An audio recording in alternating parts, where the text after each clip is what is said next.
For my first double page spread, I decided that I wanted to add a pull quote into the blank space in the top left hand corner, but I wanted to put it in colour blocked boxes, which is not something that happens in magazines. The double page spreads I chose to analyse at the beginning of the project all had their quotes as plain text, but I chose to stray from that in order to introduce the red and blue colour scheme for the article to the reader as soon as their eyes landed on the page. Also to do with text boxes, I chose to put a dark grey text box around the caption for the image, instead of the usual black box you see in Kerrang! In the plain text you see in Alternative Press. I chose to do that since I used a light grey for the name on the band of the front cover, so wanted to carry that colour scheme across. For the background of my double page spread, I decided to again challenge conventions and have a subtle background for both the text and the main image, whereas in most music magazines I analysed of the same genre, the image was either pulled across behind the text or there was no background at all. I chose to opt for a subtle background so that the spread didn't look too simple.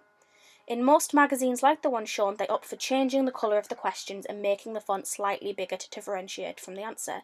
However, I chose to keep the text all one colour and instead have coloured boxes behind the titles. In my opinion, it does the exact same job and even looks a bit tidier than the other option. One of the main techniques you must master while creating a magazine usually is to know how to do a drop cap. However, I chose to go against the other examples and not use them at all. I did try to see what they would look like, but decided that my spread looked better without them and looked a lot more tidy.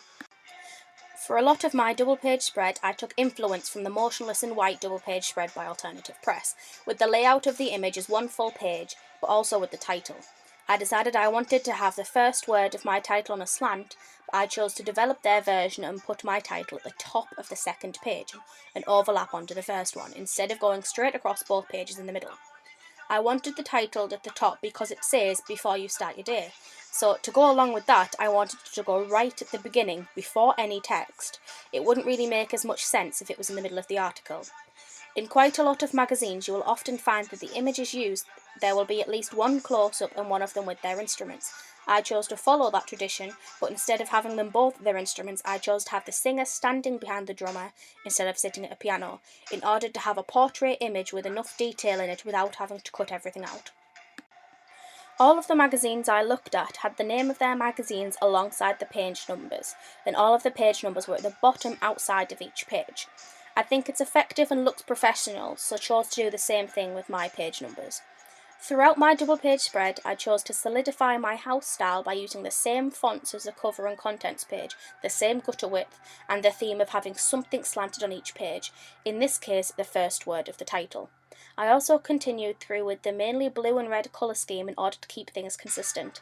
I also chose to use the exact same font that Rock Sound used for their articles, Source Sans Pro, for both of my double page spreads, since it's a font the readers will most likely be used to and be happy to read.